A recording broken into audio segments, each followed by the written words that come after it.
Head konverentsil osalejad, eks ta ole, elu on alati valikute küsimus, et kas välja käia rohkem raha, välja käia vähem raha, millist teenust soovid saada, eks ju, selle järgi seda siis ka vastavalt tellid.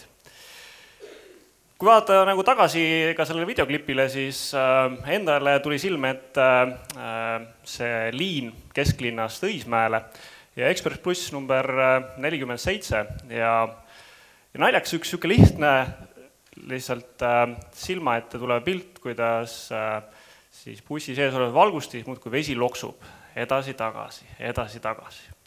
Mul on hea meel, et täna see enam ei ole siis meie reaalsus ja sellele võime vaadata tagasi kui lihtsalt minevikule. Täna räägin teile teemal riik kui ühistranspordi korraldaja, tellija ja turundaja. Panin sinna ette ka sõna bussi, kuid täna hommikul järele mõeldes, siis võib-olla see bussi koht seal ei ole kõige õigem. Aga miks sellest siis juba minu ettekande ees? Kui me vaatame seda üldisemat keskkonda, siis mõneti ilmselt enamust konverentsidel seda näidatakse, aga ta on alati tausta ja keskkonda loov. Ehk siis, millises keskkonnas me täna ikkagi toimetame ja milline on siis meie tarkade inimeste prognoosid.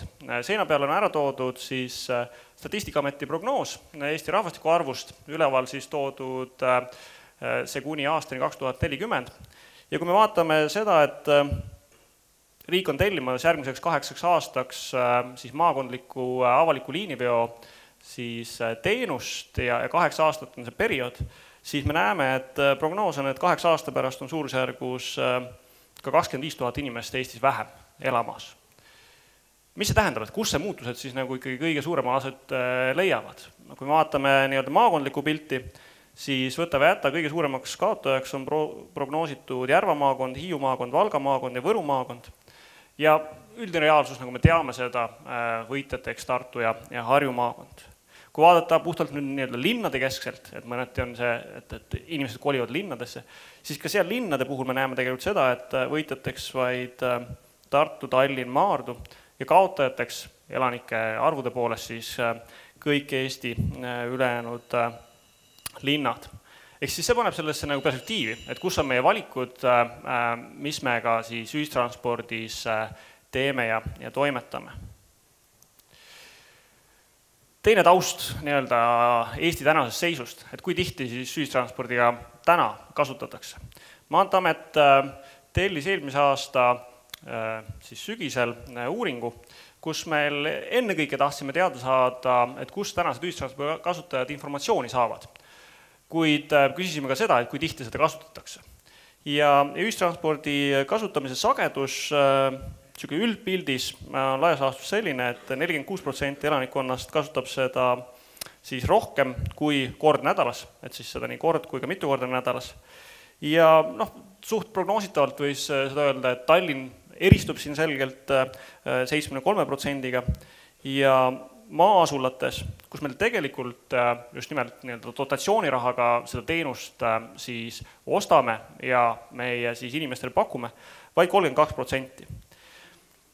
Mõneti üllatav või samas ka mitte, võib küsida, on see, et maa-asulates, ja seda siis jääb välja sellest nii Tallinn kui ka muud linnalised asulad, 24% vastanutest ja siis valimiks oli 1200 inimest representatiivselt Eesti elanikkonnast. 24% ütles, et mitte kunagi nad ei kasuta ühistransporti. Mõneti võib küsida, et kas see on see hulk, kes on üdini truu autole? Ei usu, siin on vast teatud arenguruum. Kui me küsisime, et kus tänased meie kliendid, nii kommertsvedude korraldajate kliendid kui ka riigi kliendid, kellele siis avalikku teenust pakutakse, kus nad saavad informatsiooni selle kohta, et kas on nagu informatsioonis tõrge, et seda teenust ei saa kasutada, siis palju räägitav nutitelefon on täna jätkuvalt ikkagi väga väike informatsiooniallikas. Üldpildis vaid 5% elanikest saab sealt seda infot just nimelt käigusoleku kohta. Küll aga üle poole elanikkonnast saab ikkagi informatsiooni arvuti vahendusel. Ehk siis need andmed, mis on pandud internetti, nii riigi poolt kui ka vedajate endi poolt, on allikaks meie klientidele. Ja arvuti, kui vaadata ka Tallinnat, muud linnalisi asulasi, maasulasi, on suhteliselt sarnases, küll aga jällegi üllatus, maasulates tegelikult see protsent oluliselt kõrgem. 61% saavad informatsiooni just arvutite vahendusel. Mis see meile siis tähendab tegelikult? Ega see, miks ma need kaks vaadet siia tõin, riik kui korraldaja peab mõistma tänast keskkonda ja tulevast keskkonda, sest et teenust me ju ei paku selleks, et bussid tühjalt saaksid punktist A punkti B sõita. Riik ühistranspordi korraldajana. Klassikalise eesmärgi püstituse on sõnastanud tänane ühistranspordiseadus ja ega see eelnõu, mis täna Riigikogus on, suurt seda nagu ei muuda. Ühene ülesanne on siis kasutada riigi käsutuses olevaid ressursse, arvestades sotsiaalset ja majanduslikku otstarbekust ja et see oleks vastavases siis nõudlusega ning arvestaks siis kõikide siis klientide, inimeste siis liikumisvajadust. On see õpilasvedu, on see vanemaealiste inimeste vedu, on see tööealise elanikkonna tegelikult tööle ja koju tagasi vedu. Ühistranspordi eesmärk on selgelt soodustada ühissõidukite eeliskasutamist ja sellega läbi siis vähendada transpordi negatiivset mõju meie elukeskkonnale. Ja suures pildis ühine transport ideaalis peaks ka tähendama väiksemaid kulutusi ühiskonnale transpordisektoris.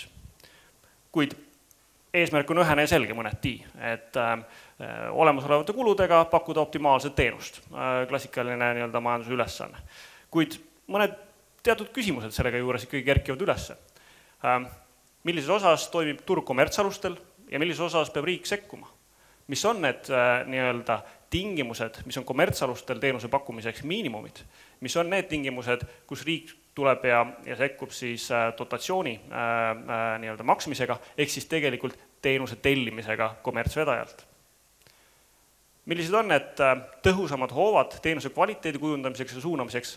Kas ära oodata turul klientide käitumist ja jalgadega hääletamist, mida me teinekord ka täna Eestis väga hästi ka näeme, kus inimestel võib-olla hinnatunnetus ei ole nii terav, kuid teisalt ka tutvustav video Tartust näitas, et selgelt on olemas ka segmendid, kes on ka väga hinnatundlikud. Millised teenused lisaks vahetule veoteenuse pakkumisele mõjutavad ühistranspordi populaarsust ja mainet? Kas see on ohutus? Kas see on info kättesaadavus? Ja nii edasi. Märksõnad, mis seina peale on toonud. Baasküsimused. Vaba turg versus avalik teenus. Ohutus, kas selle arvelt või seda esimesele kohale seades? Kas Wi-Fi on oluline kriteerium, miks ühistranspordi kasutatakse? Kas info, kui siuke on kättesaadav, vahetades teenuse pakkujat selleks, et punktist A punkti B jõuda ja seal vahepeal erinevaid transpordiliike kasutada. Need on mõneti sellised baasküsimused, mida ka Maanteametis me igapäevaselt arutleme. Maanteamet on täna omapärases rollis, olles küll kommertsvedude osas regulaator rollis, küll aga maakondlikus liiniveos pigem analüütilises nõuandvas rollis. Ja jätkuvalt teatavasti Eesti ühistranspordi korralduses maakondlik avalik liinivedu korraldatud maavalitsuste või siis nende poolt loodud ühistranspordikeskuste poolt. Riik ühistranspordi tellija. Mis siis on viimastel aastatel need arengu toimunud, kus me oleme läbi käinud? Laias laastus tänu CO2 siis müügirahas saadud tulule on riik soetanud uusi busse. 2012 aastal on need siis jõudnud Ida-Virumaale ja ka Tallinna linna. 2013 aastal Harjumaale ja ühtlasi on ka toodud juurde siis kütuse muutust mindud üle ka maagaasibusside soetamisele ja seda nii Pärnusse kui ka Narva. Ja loodud siis ka tanklate kett. Kui me vaatame viimaseid avaliku liiniveo hankeid, siis me näeme, et mõneti ikkagi vedajad näevad gaasibusside kasutuselevõtus majanduslikku mõistlikkust. Ehk siis mitmed pakkujad on teinud ettepanekuga ka senisest veelgi enam busse, just nimelt gaasibusse turule tuua. Aga päeva lõpuks me jõuame ikkagi selle juurde, et kui me vaatame 2013 aasta analüüsi tagantjärgi, siis suuremad kulud, mida see tähendab meile? Kas väiksem liiniveo maht või suurem toetus ja piletitulu? Oleme pööranud tähelepanu sellele, et ühistranspordi tagamine oleks tagatud kõikides piirkondades võrdsetel alustel. Ehk siis ei oleks teenuse ülepakkumist ega alapakkumist, vaid oleks optimaalne pakkumine. Teenuse kvaliteedi parandamine on meie eesmärgiks, sealhulgas just nimelt tõmbekeskuste arvestamine, et nendesse oleks iga päev siis Eesti punktides tagatud vähemalt 2 ühendust. 2014 aasta märksõnad meil on omatulu osatähtsus, sõidupileti hinnad ja kohaliku omavalitsuse toetused.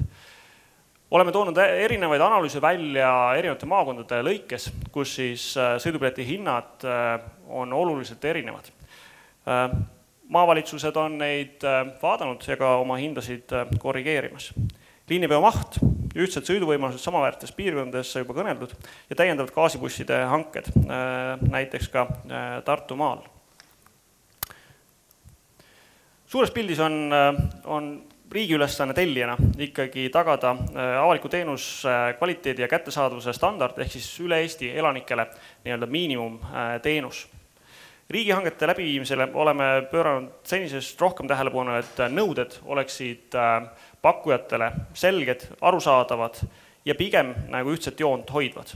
Ja kui muutused on, siis pigem need on siis turu korrastamise suunas.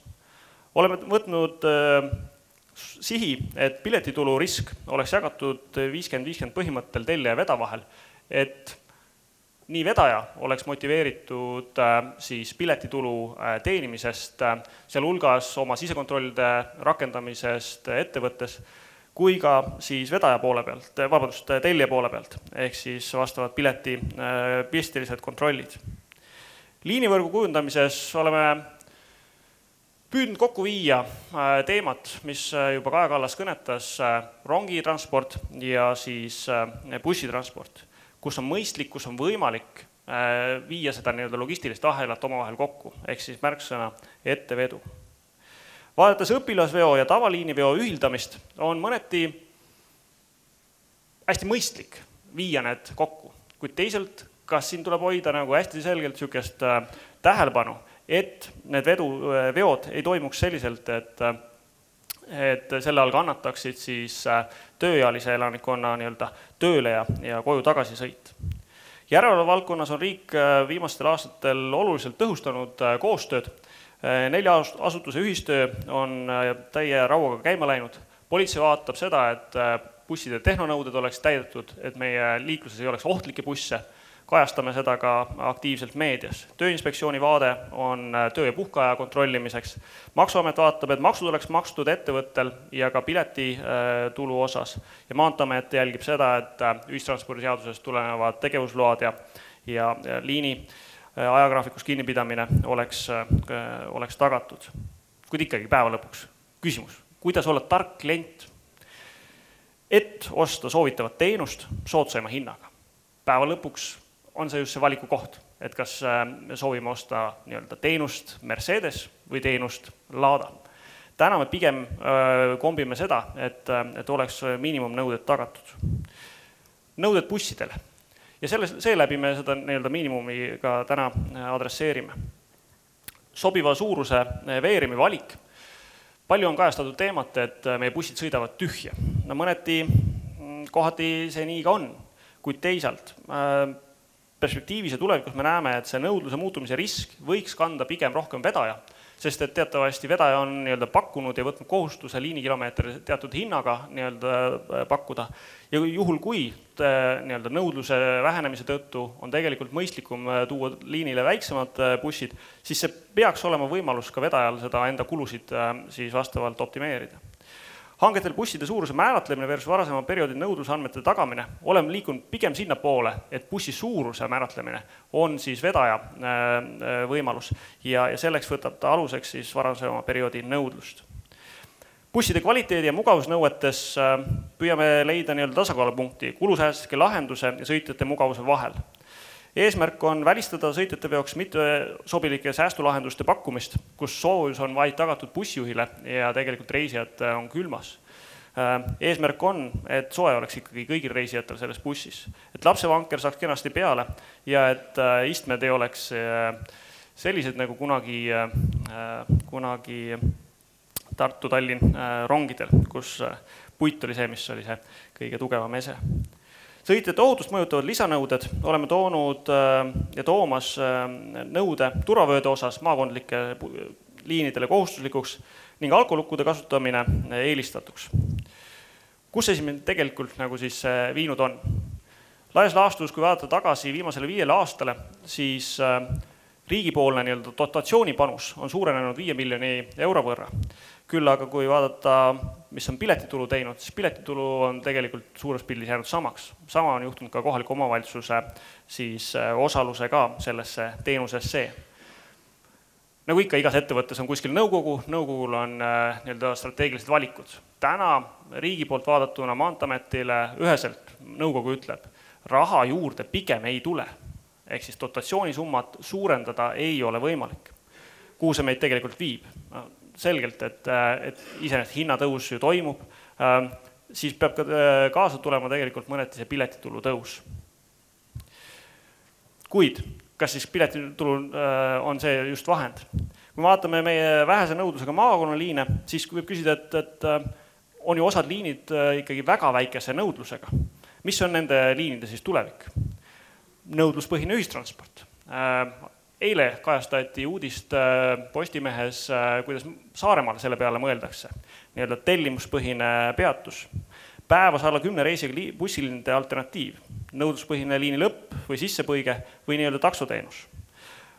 Taksoteenus või siis nõudluspõhine tellimine ei ole võõras asi. Tegelikult seda rakendatakse mitmetes Euroopa riikides, Soomes, Iirimaal, Saksamaal, Austrias, Inglismaal, märksõna siis demand-driven transport. Ta võib meie jaoks olla hästi võõras ja klassikalise ühistranspordi suhestajana siis buss-rong stiilis nagu täiesti kummastav. Kuid ma usun, et ühel hetkel, kui vaadata seda suurt pilti, kus elanikkond väheneb, oleme ka meie tegelikult selle valiku juures, et pakkuda klassikalise liini sõitva siis bussi asemel võib-olla teistmoodi siis taksoteenust. Aja nappusel libisen üle järgmisest slaidist, mis kategoriseerib seda võimalikku demand-driven transport nagu lahendus ja liigun turundaja juurde. Kus näeb riik endal kõige suuremat rolli? Tegelikult suures pildis riik näeb rolli selles, et tagada ühistranspordialase info kättesaadavus. Oleme loonud keskkonna siis peatus.ee näol, mis on, võib öelda, väga populaarne. 17 000 kasutajat päevas käib sealt vaatamas punktist A punkti B liikumise siis kellaaegasid. Oleme toomas järgmisest nädalast klientidele kättesaadavaks mpeatus.ee siis varianti, mis on minivariant sellest peatus.ee lehest. Miks me seda teeme? See on just ennekõike selle moodsa inimese vajaduste rahuldamiseks. Võib öelda küll, et see moodsa inimese senine kasutatavus on vaid 5%, kuid usun, et kui lahendus on hea, siis saab ka populaarsemaks. Meie eesmärk on koondada peatus.ee-sse ka ühistranspordi hindade siis informatsioon ja teha ka see klientidele kättesaadavaks, et nad saaks paremini ja targemini selle valiku teha. Väljakutseks on meil info õigsuse tagamine ja operatiivset laadi muudatuste kohta info õigeaegne avaldamine. Siin on nii vedajate roll kui ka tellijate maavalitsuste roll oluline. Erasektori kaasamine ühistranspordi siis teenuste arendamisse. Oleme loonud teatavasti sellise registri ühistranspordi infosüsteem, kuhu on kantud peaaegu kõikide Eesti vedajate siis väljumisandmed. Ja nimetame seda avaandmete projektiks. Eesmärk on, et selle kaudu oleks ka piletimüügisüsteemid ühildatud, et ka XT teenused, mis on siis vajalikud piletimüügiks, jõuaksid kenasti sealt kaudu kõikide vajalike kasutajateni. Miks see siis hea või kus see väljund on? 2013. aasta alguses ühendasime meie tänase siis ühistranspordi infosüsteemiga Google Maps keskkonnaga ja sealt kaudu on siis võimalik teha valikuid. Jõgeva ja Tartu maakonna piletimüügisüsteemid võtavad piletimüügiks vajaliku andmestiku juba Ütrisest. Tartu linnas olevad infotablood võtavad neid andmeid Ütrisest, sama ka siis Tallinna linna sõiduplaani infod. Turule on tulnud mitu Ütris avaandmete põhjal töötavat mobiiliaplikatsiooni ja lihtsalt näiteks panin seina peale teekonna, kasutades siis Google Mapsi, tulles Maanteeametist laagrist siia Kumu kohta. Ja suures pildis me näeme, et ta pakub meile võimalust kasutada nii Tallinna linna ühistranspordi, kasutada rongi ja muud varianti. Kuid ega need lahendused head ei ole, sest et autoga täna näitab, see võtab ikkagi kolmandiku või lausa isegi 3 korda vähem aega. Mõned näited sellest, mis on turule tulnud erinevate siis aplikatsioonide näol ja hakkan ka oma ettekandega ühele poole liikuma. Riigi ambitsiooniks ei ole hakata tegelema ise piletite müümisega. Meie eesmärk on tegelikult viia kokku siis erinevad teenusepakkujad ja luua see platvorm, kus teenuse üle arveldamine toimuks siis erinevate pakkujate vahel. Ühistranspordi maine ja konkurentsivõime kujundamises oleme suunanud oma fookus ennekõike kaasaegsema veeremi soetamisele. Enamustes hangetes tullakse ikkagi pakkuma uute bussidega. Eesmärk on leida võimalusi ühenduskiireste suurendamiseks ja teabe kättesaadavuse parandamiseks. Murekohad on meil täna tehnilised rikked, alkoholiprobleemid, bussijaamade olemasolu ja seisukord, bussijuhtide järelkasv. Liiklusohutus, viimane võti. Ma usun, et ohutus on meie igapäevases tegemises tegelikult ikkagi esikohal. Jah, me näeme teinekord, et vedajad teevad seal silma kinnipigistamist, kuid 4 asutuse koostöö, ma usun, on piisavalt veenev ja heidutav, et neid silma kinnipigistamisi on tulevikus vähem. Alkolukud, mis teistes riikides on ennast tõestanud, on hea meel näha, et ka Eesti vedajad on tegelikult tulnud sellega kaasa. Oleme pannud alkolukude kui ühe täiendava hankes punkte andva eseme meie avalike liiniveo hangetesse ja seni kõik pakkujad on sellega kenasti kaasa tulnud. Mul on hea meel lõpetuseks öelda, et vedajad on kaasa tulnud ka just nimelt selle ohutussõnumi edastusega. Eelmisel sügisel Helkur kampaania, kus maakonnaliinide bussijuhid aitasid inimesi, kellel Helkurit ei ole, ja jalgrattaohutuse ja sõidukiirutuse kampaania riigi bussidel.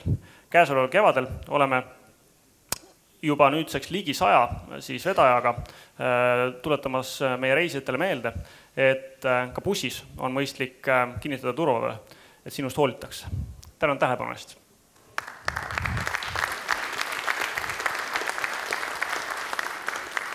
Aitäh, Lauri Lugna, üks väike tehniline teade. Ma kuulsin, et kui üleval tagumistes ridades inimesed, kes kasutavad tõlkimiseks kõrvaklappe, ei kuule sellepärast, et agregaadid pidid hakkima, siis olge hea, tulge siia ettepoole, korraldajad väidavad, et on parem kuuldavus. Aga nüüd küsimused Lauri Lugnale. Meil on veel äkki mõni minut aega. Juba tuleb see härra seal, oli minu meelest esimene.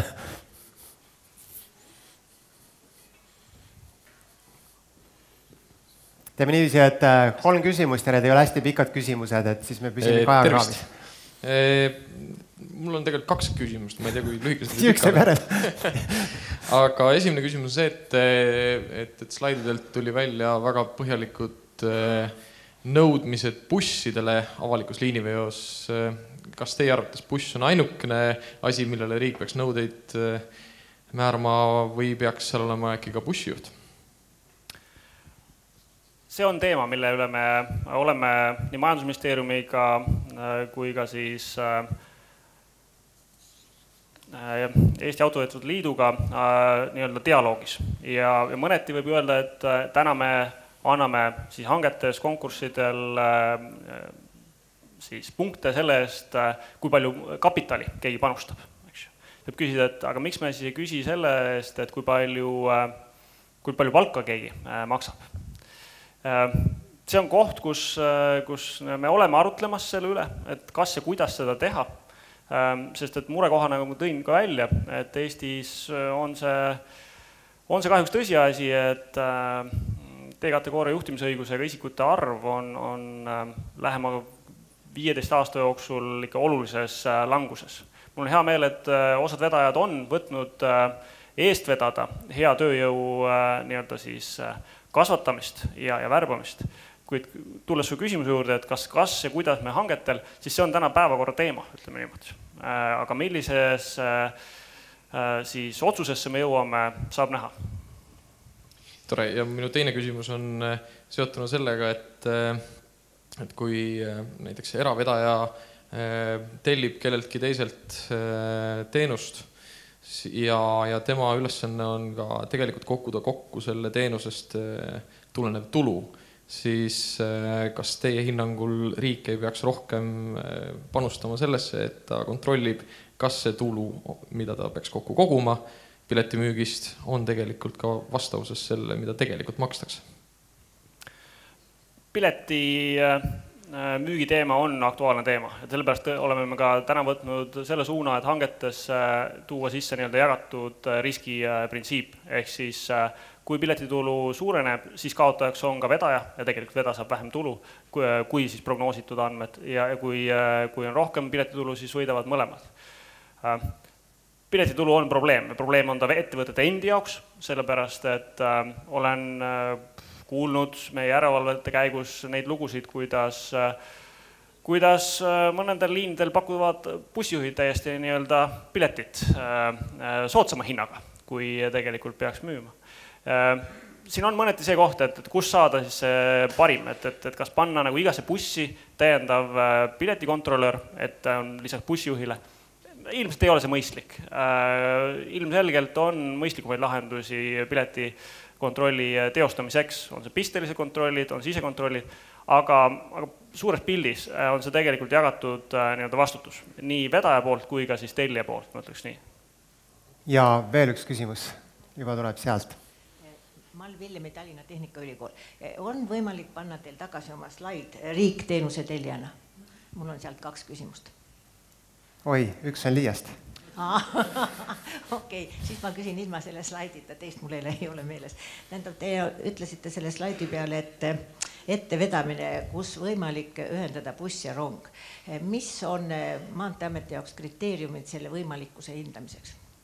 Täna viimane näide, mis meil on laua peal olnud, on Harju maakonnast Vasalemmas. Me teine näide, kui ma õieti mälestan, oli Ida-Viru maakonnast, kus enne kõike me vaatasime siis potentsiaalsete reisijate siis sihtkohta jõudmise kiirust, ehk siis ajavõitu kliendi jaoks, juhul kui see tegelikult teise poole pealt sellele bussile suurt kahju ei teeks. Nüüd teine poole pealt, kui me oleme neid graafikuid vaadanud ja püüdnud sättida, ja see on niisugune peen töö, eks ju, siis päeva lõpuks on koolivedu, eks ju, on see just nimelt töötajate vedu ja sa pead kuskil otsima seda tasakaalu, ehk siis kõigile võrdselt hea olla on keerukas. Jah, aga kui tarbija hindab peale raha aega ja aega tuleb juurde, et siis ilmselt see ei ole õige lahendus. Kas Maanteeamet seda arvestab? Ma pean silmas Harjumaad konkreetselt, mille näite teise tõitega. Just, aga siin ongi see, et ilmselt kliente on erinevaid, et osad kliendid võidavad ja teised kaotavad ja seal me vaatamagi klientide mahtusid. Nii, mina pean olema nüüd